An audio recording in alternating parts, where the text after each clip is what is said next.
الحمد للہ رب العالمین والصلاة والسلام علی سید الانبیاء والمرسلین اما بعد فاعوذ باللہ من الشیطان الرجیم بسم اللہ الرحمن الرحیم۔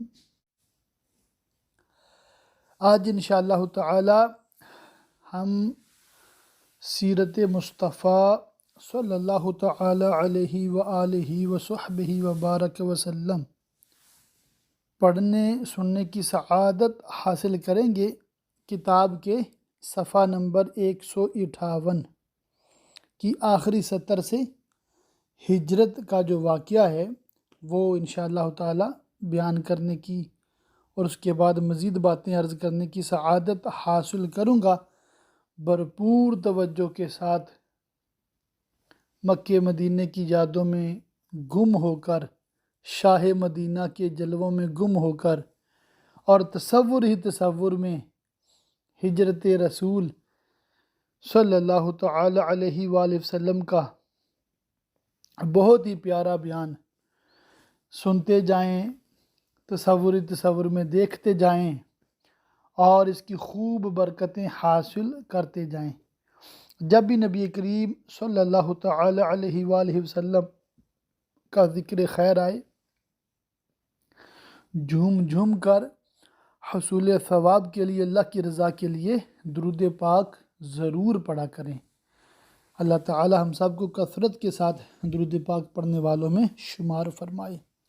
ہجرت رسول کا واقعہ، جب کفار حضور صلی اللہ تعالی علیہ وآلہ وسلم کے قتل پر اتفاق کر کے کانفرنس ختم کر چکے اور اپنے اپنے گھروں کو روانہ ہو گئے تو حضرت جبریل امین علیہ السلام رب العالمین کا حکم لے کر نازل ہو گئے کہ اے محبوب، آج رات کو آپ اپنے بستر پر نہ سوئیں اور ہجرت کر کے مدینہ تشریف لے جائیں۔ چنانچہ عین دوپہر کے وقت حضور صلی اللہ تعالی علیہ وسلم حضرت ابوبکر صدیق رضی اللہ تعالیٰ عنہ کے گھر تشریف لے گئے اور حضرت ابوبکر صدیق رضی اللہ تعالیٰ عنہ سے فرمایا کہ سب گھر والوں کو ہٹا دو، کچھ مشورہ کرنا ہے۔ حضرت ابوبکر صدیق رضی اللہ تعالی عنہ نے عرض کیا کہ یا رسول اللہ صلی اللہ تعالی علیہ وسلم، آپ پر میرے ماں باپ قربان، یہاں آپ کی اہلیہ یعنی حضرت عائشہ رضی اللہ تعالیٰ عنہ کے سوا اور کوئی نہیں ہے۔ اس وقت حضرت عائشہ رضی اللہ تعالی عنہا سے حضور صلی اللہ تعالی علیہ وآلہ وسلم کی شادی ہو چکی تھی۔ حضور صلی اللہ تعالی علیہ وسلم نے فرمایا کہ اے ابو بکر، اللہ تعالیٰ نے مجھے ہجرت کی اجازت فرما دی ہے۔ حضرت ابوبکر صدیق رضی اللہ تعالیٰ عنہ نے عرض کیا کہ میرے ماں باپ آپ صلی اللہ تعالی علیہ وسلم پر قربان، مجھے بھی ہمراہی کا شرف عطا فرمائیے۔ آپ صلی اللہ تعالی علیہ وآلہ وسلم نے ان کی درخواست منظور فرما لی۔ حضرت ابوبکر صدیق رضی اللہ تعالیٰ عنہ نے 4 مہینے سے 2 اونٹنیاں ببول کی پتی کھلا کھلا کر تیار کی تھیں کہ ہجرت کے وقت یہ سواری کے کام آئیں گی۔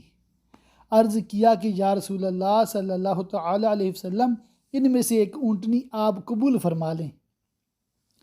آپ صلی اللہ تعالی علیہ وسلم نے ارشاد فرمایا کہ قبول ہے، مگر میں اس کی قیمت دوں گا۔ حضرت ابوبکر صدیق رضی اللہ تعالیٰ عنہ نے بادل ناخواستہ فرمان رسالت سے مجبور ہو کر اس کو قبول کیا۔ حضرت عائشہ صدیقہ رضی اللہ تعالیٰ عنہ تو اس وقت بہت کم عمر تھیں، لیکن ان کی بڑی بہن حضرت بی بی اسماء رضی اللہ تعالیٰ عنہ نے سامان سفر درست کیا اور توشہ دان میں کھانا رکھ کر اپنی کمر کے پٹکے کو پھاڑ کر 2 ٹکڑے کیے، ایک سے توشہ دان کو باندھا اور دوسرے سے مشک کا باندھا۔ یہ وہ قابل فخر شرف ہے جس کی بنا پر ان کو ذات النطاقین 2 پٹکے والی کے معزز لقب سے یاد کیا جاتا ہے۔ اس کے بعد حضور صلی اللہ تعالی علیہ وسلم نے ایک کافر کو جس کا نام عبداللہ بن اریکت تھا، جو راستوں کا ماہر تھا، راہ نمائی کے لیے اجرت پر نوکر رکھا اور ان دونوں اونٹنیوں کو اس کے سپرد کر کے فرمایا کہ 3 راتوں کے بعد وہ ان دونوں اونٹنیوں کو لے کر غار ثور کے پاس آ جائے۔ یہ سارا نظام کر لینے کے بعد حضور صلی اللہ تعالیٰ علیہ وآلہ وسلم اپنے مکان پر تشریف لائے۔ کاشانہ نبوت کا محاصرہ۔ کفار مکہ نے اپنے پروگرام کے مطابق کاشانہ نبوت کو گھیر لیا اور انتظار کرنے لگے کہ حضور صلی اللہ تعالیٰ علیہ وسلم سو جائیں تو ان پر قاتلانہ حملہ کیا جائے۔ اس وقت گھر میں حضور صلی تعالیٰ علیہ وسلم کے پاس صرف علی المرتضیٰ رضی اللہ تعالیٰ عنہ تھے۔ کفار مکہ اگرچہ رحمت عالم صلی اللہ تعالیٰ علیہ وسلم کے بدترین دشمن تھے، مگر اس کے باوجود حضور صلی اللہ تعالیٰ علیہ وسلم کی امانت اور دیانت پر کفار کو اس قدر اعتماد تھا کہ وہ اپنے قیمتی مال و سامان کو حضور صلی اللہ تعالیٰ علیہ وآلہ وسلم کے پاس امانت رکھتے تھے۔ چنانچہ اس وقت بھی بہت سی امانتیں کاشانہ نبوت میں تھیں۔ حضور صلی اللہ تعالیٰ علیہ وآلہ وسلم نے حضرت علی رضی اللہ تعالیٰ عنہ سے فرمایا کہ تم میری سبز رنگ کی چادر اوڑھ کر میرے بستر پر سو رہو اور میرے چلے جانے کے بعد تم قریش کی تمام امانتیں ان کے مالکوں کو سونپ کر مدینہ چلے آنا۔ یہ بڑا ہی خوفناک اور بڑے سخت خطرہ کا موقع تھا۔ حضرت علی سبحان اللہ حضرت علی رضی اللہ تعالیٰ عنہ کو معلوم تھا کہ کفار مکہ حضور صلی اللہ علیہ وآلہ وسلم کے قتل کا ارادہ کر چکے ہیں، مگر حضور اقدس صلی اللہ تعالیٰ علیہ وآلہ وسلم کے اس فرمان سے کہ تم قریش کی ساری امانتیں لوٹا کر مدینہ چلے آنا، حضرت علی رضی اللہ تعالیٰ عنہ کو یقین کامل تھا کہ میں زندہ رہوں گا اور مدینہ پہنچوں گا۔ اس لیے رسول اللہ صلی اللہ تعالیٰ علیہ وسلم کا بستر جو آج کانٹوں کا بچھونا تھا، حضرت علی رضی اللہ تعالیٰ عنہ کے لیے پھولوں کی سیج بن گیا اور آپ رضی اللہ تعالیٰ عنہ بستر پر صبح تک آرام کے ساتھ میٹھی میٹھی نیند سوتے رہے۔ اپنے اسی کارنامے پر فخر کرتے ہوئے شیر خدا نے اپنے شعار میں فرمایا کہ ترجمہ: میں نے اپنی جان کو خطرہ میں ڈال کر اس ذات گرامی کی حفاظت کی جو زمین پر چلنے والوں اور خانہ کعبہ و حتیم کا طواف کرنے والوں میں سب سے زیادہ بہتر اور بلند مرتبہ ہیں۔ رسول خدا صلی اللہ تعالیٰ علیہ وآلہ وسلم کو یہ اندیشہ تھا کہ کفار مکہ ان کے ساتھ خفیہ چال چل جائیں گے، مگر خداوند مہربان نے ان کو کافروں کی خفیہ تدبیر سے بچا لیا۔ حضور اقدس صلی اللہ تعالیٰ علیہ وآلہ وسلم نے بستر نبوت پر جان ولایت کو سلا کر ایک مٹھی خاک ہاتھ میں لی اور سورہ یاسین کی ابتدائی آیتوں کو تلاوت فرماتے ہوئے نبوت خانہ سے باہر تشریف لائے اور محاصرہ کرنے والے کافروں کے سروں پر خاک ڈالتے ہوئے ان کے مجمع سے صاف نکل گئے۔ نہ کسی کو نظر آئے، نہ کسی کو کچھ خبر ہوئی۔ ایک دوسرا شخص جو اس مجمع میں موجود نہ تھا، اس نے ان لوگوں کو خبر دی کہ محمد صلی اللہ تعالیٰ علیہ وآلہ وسلم تو یہاں سے نکل گئے اور چلتے وقت تمہارے سروں پر خاک ڈال گئے ہیں۔ چنانچہ ان کور بختوں نے ان کور بختوں نے اپنے سروں پر ہاتھ پھیرا تو واقعی ان کے سروں پر خاک اور دھول پڑی ہوئی تھی۔ سبحان اللہ، سبحان اللہ، سبحان اللہ۔ امید کرتا ہوں کہ بہت آسان اردو ہے اور بہت دلچسپ بیان ہے۔ آپ جتنے بھی شرکاء ہیں عالم کورس اردو کے بخوبی سمجھ رہے ہوں گے، اس لیے مجھے کسی وضاحت کی حاجت نہیں ہے، اور نہ ہی میں آپ کے اس ذوق اور شوق میں مخل ہونا چاہتا ہوں۔ میں چاہتا ہوں کہ آپ اس کی خوب برکتیں حاصل کریں، اس لیے میں بلا وقفہ اور بغیر اپنی طرف سے کچھ ایڈ کیے پڑھتا جا رہا ہوں۔ الحمدللہ رب العالمین، خود بھی بہت لطف اٹھا رہا ہوں، اور امید کرتا ہوں کہ انشاءاللہ تعالی آپ بھی اس بیان کو جب سن رہے ہیں اور دیکھ رہے ہیں اپنے موبائل پہ، کمپیوٹر وغیرہ پہ، تو بہت محظوظ ہو رہے ہوں گے، اور جب خود پڑھ کے ریکارڈ کر کے بھیجیں گے تو انشاءاللہ تعالی اس کا مزہ اور بھی دوبالا ہوگا۔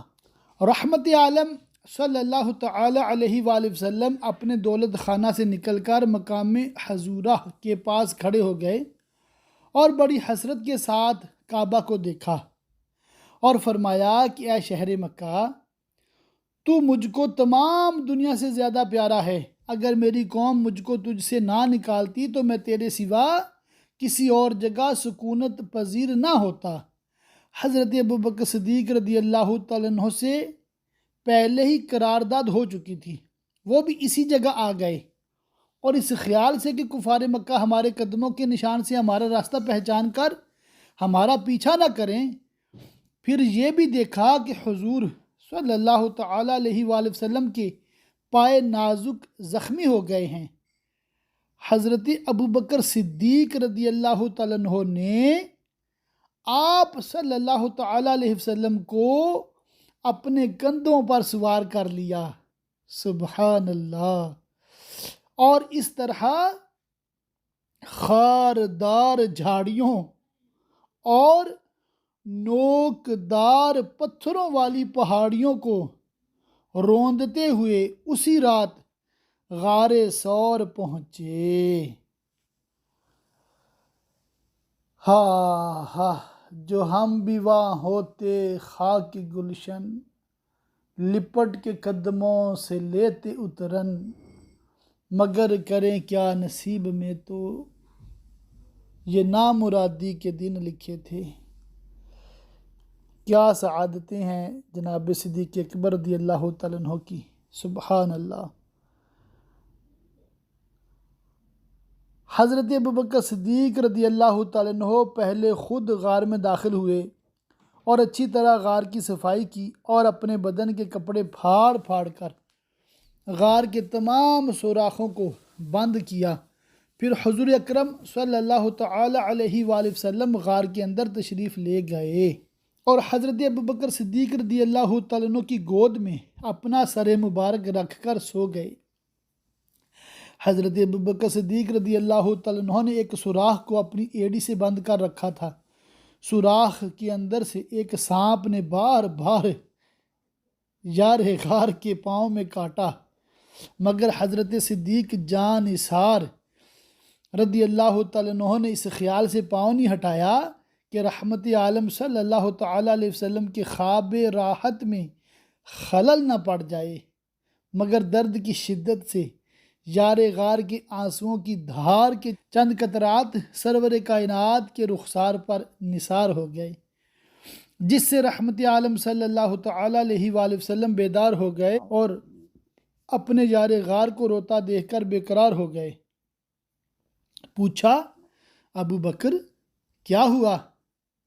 عرض کی کہ یا رسول اللہ صلی اللہ تعالیٰ علیہ وسلم، مجھے سانپ نے کاٹ لیا ہے۔ یہ سن کر حضور صلی اللہ تعالیٰ علیہ وآلہ وسلم نے زخم پر اپنا لعاب دہن لگا دیا، یعنی اپنا تھوک مبارک لگا دیا، سلائیوا لگا دیا، جس سے فوراً ہی سارا درد جاتا رہا۔ حضور اقدس صلی اللہ تعالیٰ علیہ وآلہ وسلم 3 رات اس غار میں رونق افروز رہے۔ حضرت ابوبکر صدیق رضی اللہ تعالیٰ عنہ کے جوان فرزند حضرت عبداللہ رضی اللہ تعالیٰ عنہ روزانہ رات کو غار کے منہ پر سوتے اور صبح سویرے ہی مکہ چلے جاتے اور پتہ لگاتے کہ قریش کیا تدبیریں کر رہے ہیں۔ جو کچھ خبر ملتی شام کو آ کر حضور صلی اللہ تعالیٰ علیہ وسلم سے عرض کر دیتے۔ حضرت ابوبکر صدیق رضی اللہ تعالیٰ عنہ کے غلام حضرت عامر بن فہیرہ رضی اللہ تعالیٰ عنہ کچھ رات گئے چراگاہ سے بکریاں لے کر غار کے پاس آ جاتے اور ان بکریوں کا دودھ دونوں عالم کے تاجدار صلی اللہ تعالیٰ علیہ وآلہ وسلم اور ان کے یار غار پی لیتے تھے۔ حضور صلی اللہ تعالیٰ علیہ وآلہ وسلم تو غار ثور میں تشریف فرما ہو گئے۔ ادھر کاشانہ نبوت کا محاصرہ کرنے والے کفار جب صبح کو مکان میں داخل ہوئے تو بستر نبوت پر حضرت علی رضی اللہ تعالیٰ عنہ تھے۔ ظالموں نے تھوڑی دیر آپ رضی اللہ تعالیٰ عنہ سے پوچھ گچھ کر کے آپ کو چھوڑ دیا، پھر حضور صلی اللہ تعالیٰ علیہ وسلم کی تلاش جستجو میں مکہ اور اطراف و جوانب کا چپا چپا چھان مارا، یہاں تک کہ ڈھونڈتے ڈھونڈتے غار ثور تک پہنچ گئے، مگر غار کے منہ پر اس وقت خداوندی حفاظت کا پہرا لگا ہوا تھا، یعنی غار کے منہ پر مکڑی نے جالا تن دیا تھا اور کنارے پر کبوتری نے انڈے دے رکھے تھے۔ یہ منظر دیکھ کر کفار قریش آپس میں کہنے لگے کہ اس غار میں اگر کوئی انسان موجود ہوتا تو نہ مکڑی جالا تنتی نہ کبوتری یہاں انڈے دیتی۔ کفار کی آہٹ پا کر حضرت ابوبکر صدیق رضی اللہ تعالیٰ عنہ کچھ گھبرائے اور عرض کیا کہ یا رسول اللہ صلی اللہ تعالیٰ علیہ وسلم، اب ہمارے دشمن اس قدر قریب آ گئے ہیں کہ اگر وہ اپنے قدموں پر نظر ڈالیں گے تو ہم کو دیکھ لیں گے۔ حضور صلی اللہ تعالیٰ علیہ وآلہ وسلم نے فرمایا کہ لا تحزن ان اللہ معنا، مت گھبراؤ، خدا ہمارے ساتھ ہے۔ اس کے بعد اللہ تعالیٰ نے حضرت ابوبکر صدیق رضی اللہ تعالیٰ عنہ کے قلب پر سکون و اطمینان کا ایسا سکینہ اتار دیا کہ وہ بالکل ہی بے خوف ہو گئے۔ حضرت ابوبکر صدیق رضی اللہ تعالیٰ عنہ کی یہی وہ جان نثاریاں ہیں جن کو دربار نبوت کے مشہور شاعر حضرت حسان بن ثابت انصاری رضی اللہ تعالیٰ عنہ نے کیا خوب کہا ہے کہ اور دو میں کے دوسرے ثانی یسنین، اور دو میں کے دوسرے یعنی ابوبکر رضی اللہ تعالیٰ عنہ جب کہ پہاڑ پر چڑھ کر بلند مرتبہ غار میں اس حال میں تھے کہ دشمن ان کے ارد گرد چکر لگا رہا تھا، اور وہ ابوبکر رضی اللہ تعالیٰ عنہ رسول اللہ صلی اللہ تعالیٰ علیہ وآلہ وسلم کے محبوب تھے۔ تمام مخلوق اس بات کو جانتی ہے کہ حضور صلی اللہ تعالیٰ علیہ وآلہ وسلم نے کسی کو بھی ان کے برابر نہیں ٹھہرایا ہے۔ بہرحال چوتھے دن حضور صلی اللہ تعالیٰ علیہ وآلہ وسلم یکم ربیع الاول دوشنبہ کے دن غار ثور سے باہر تشریف لائے۔ عبداللہ بن اریکت جس کو رہنمائی کے لیے کرایہ پر حضور صلی اللہ علیہ وسلم نے نوکر رکھ لیا تھا، وہ قرارداد کے مطابق 2 اونٹنیاں لے کر غار ثور پر حاضر تھا۔ حضور صلی اللہ تعالیٰ علیہ وآلہ وسلم اپنی اونٹنی پر سوار ہوئے اور ایک اونٹنی پر حضرت ابوبکر صدیق رضی اللہ تعالیٰ عنہ اور حضرت عامر بن فہیرہ رضی اللہ تعالیٰ عنہ بیٹھے، اور عبداللہ بن اریکت آگے آگے پیدل چلنے لگا اور عام راستہ سے ہٹ کر ساحل سمندر کے غیر معروف راستوں سے سفر شروع کر دیا۔ 100 اونٹ کا انعام۔ ادھر اہل مکہ نے اشتہار دے دیا تھا کہ جو شخص محمد صلی اللہ تعالیٰ علیہ وآلہ وسلم کو گرفتار کر کے لائے گا اس کو 100 اونٹ انعام ملے گا۔ اس گراں قدر انعام کے لالچ میں بہت سے لالچی لوگوں نے حضور صلی اللہ تعالیٰ علیہ وآلہ وسلم کی تلاش شروع کر دی، اور کچھ لوگ تو منزلوں دور تک تعاقب میں گئے۔ معبد کی بکری، یہ بھی بہت انٹرسٹنگ سٹوری ہے، اس کو بھی توجہ سے سماعت کیجئے گا۔ دوسرے روز مقام قدید میں معبد عاتقہ بنت خالد خزاعیہ کے مکان پر آپ صلی اللہ تعالیٰ علیہ وسلم کا گزر ہوا۔ معبد ایک ضعیفہ عورت تھی جو اپنے خیمہ کے صحن میں بیٹھی رہا کرتی تھی اور مسافروں کو کھانا پانی دیا کرتی تھی۔ حضور صلی اللہ تعالیٰ علیہ وسلم نے اس سے کچھ کھانا خریدنے کا قصد کیا، مگر اس کے پاس کوئی چیز موجود نہ تھی۔ حضور صلی اللہ تعالیٰ علیہ وسلم نے دیکھا کہ اس کے خیمہ کی ایک جانب ایک بہت ہی لاغر یعنی کمزور بکری ہے۔ دریافت فرمایا، کیا یہ دودھ دیتی ہے؟ معبد نے کہا، نہیں۔ آپ صلی اللہ تعالیٰ علیہ وسلم نے فرمایا کہ اگر تم اجازت دو تو میں اس کا دودھ دھو لوں۔ معبد نے اجازت دے دی، اور آپ صلی اللہ تعالیٰ علیہ وآلہ وسلم نے بسم اللہ پڑھ کر جو اس کے تھن کو ہاتھ لگایا تو اس کا تھن دودھ سے بھر گیا، اور اتنا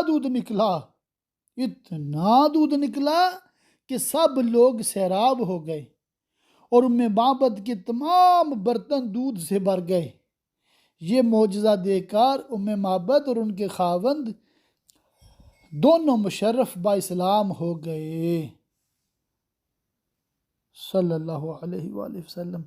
روایت ہے کہ معبد کی یہ بکری 18 ہجری تک زندہ رہی، اللہ اللہ، اور برابر دودھ دیتی رہی۔ اور حضرت عمر رضی اللہ تعالیٰ عنہ کے دور خلافت میں جب عام الرماد کا سخت قحط پڑا کہ تمام جانوروں کے تھنوں کا دودھ خشک ہو گیا، اس وقت بھی یہ بکری صبح و شام برابر دودھ دیتی رہی۔ اللہ اللہ، سبحان اللہ، سبحان اللہ، کتنا پیارا معجزہ ہے پیارے آقا صلی اللہ تعالیٰ علیہ وآلہ وسلم کا۔ سراقہ کا گھوڑا۔ جب معبد کے گھر سے حضور صلی اللہ تعالیٰ علیہ وسلم آگے روانہ ہوئے تو مکہ کا ایک مشہور شاہ سوار سراقہ بن مالک بن جعشم تیز رفتار گھوڑے پر سوار ہو کر تعاقب کرتا نظر آیا۔ قریب پہنچ کر حملہ کرنے کا ارادہ کیا، مگر اس کے گھوڑے نے ٹھوکر کھائی اور وہ گھوڑے سے گر پڑا، مگر 100 اونٹوں کا انعام کوئی معمولی چیز نہ تھی۔ انعام کے لالچ نے اسے دوبارہ ابھارا اور وہ حملہ کی نیت سے آگے بڑھا، تو حضور صلی اللہ علیہ وآلہ وسلم کی دعا سے پتھریلی زمین میں اس کے گھوڑے کا پاؤں گھٹنے تک زمین میں دھنس گیا۔ سراقہ یہ معجزہ دیکھ کر خوف و دہشت سے کانپنے لگا اور امان امان پکارنے لگا۔ رسول اکرم صلی اللہ علیہ وآلہ وسلم کا دل رحم و کرم کا سمندر تھا۔ سراقہ کی لاچاری اور گریہ وزاری پر آپ صلی اللہ علیہ وآلہ وسلم کا دریائے رحمت جوش میں آ گیا، دعا فرما دی تو زمین نے اس کے گھوڑے کو چھوڑ دیا۔ اس کے بعد سراقہ نے عرض کیا کہ مجھ کو امن کا پروانہ لکھ دیجئے۔ حضور صلی اللہ علیہ وآلہ وسلم کے حکم سے حضرت عامر بن فہیرہ رضی اللہ تعالیٰ عنہ نے سراقہ کے لیے امن کی تحریر لکھ دی۔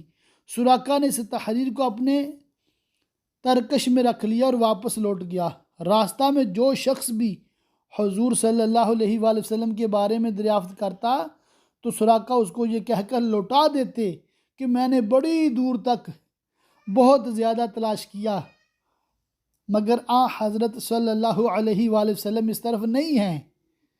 واپس لوٹتے ہوئے سراقہ نے کچھ سامان سفر بھی حضور کی خدمت میں بطور نذرانہ کے پیش کیا۔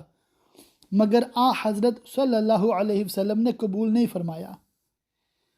سراقہ اس وقت تو مسلمان نہیں ہوئے، مگر حضور صلی اللہ علیہ وآلہ وسلم کی عظمت، نبوت اور اسلام کی صداقت کا سکہ ان کے دل پہ بیٹھ گیا۔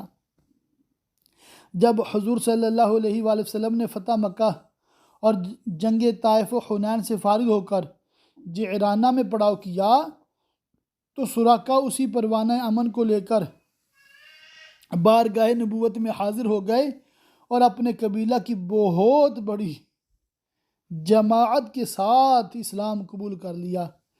واضح رہے کہ یہ وہی سراقہ بن مالک رضی اللہ تعالیٰ عنہ ہیں جن کے بارے میں حضور صلی اللہ علیہ وآلہ وسلم نے اپنے علم غیب سے غیب کی خبر دیتے ہوئے یہ ارشاد فرمایا تھا کہ اے سراقہ تیرا کیا حال ہوگا جب تجھ کو ملک فارس یعنی ایران کے بادشاہ کسریٰ کے دونوں کنگن پہنائے جائیں گے۔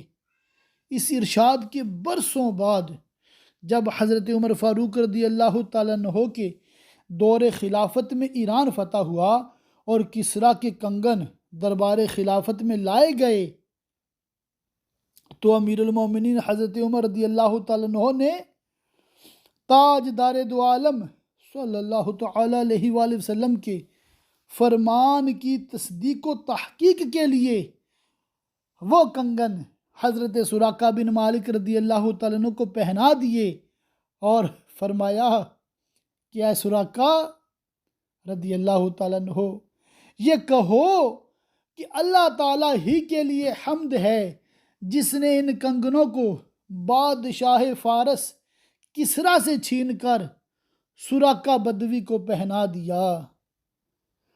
حضرت سراقہ رضی اللہ تعالیٰ عنہ نے 24 ہجری میں وفات پائی جبکہ حضرت عثمان غنی رضی اللہ تعالیٰ عنہ تخت خلافت پر رونق افروز تھے۔ ماشاء اللہ ماشاء اللہ، ہجرت ماشاء اللہ، بس مدینہ آنے والا ہے۔ وہ کیسے کلام ابھی ذہن میں نہیں آ رہا۔ سنبھل جا اے دل مضطر، مدینہ آنے والا ہے، مدینہ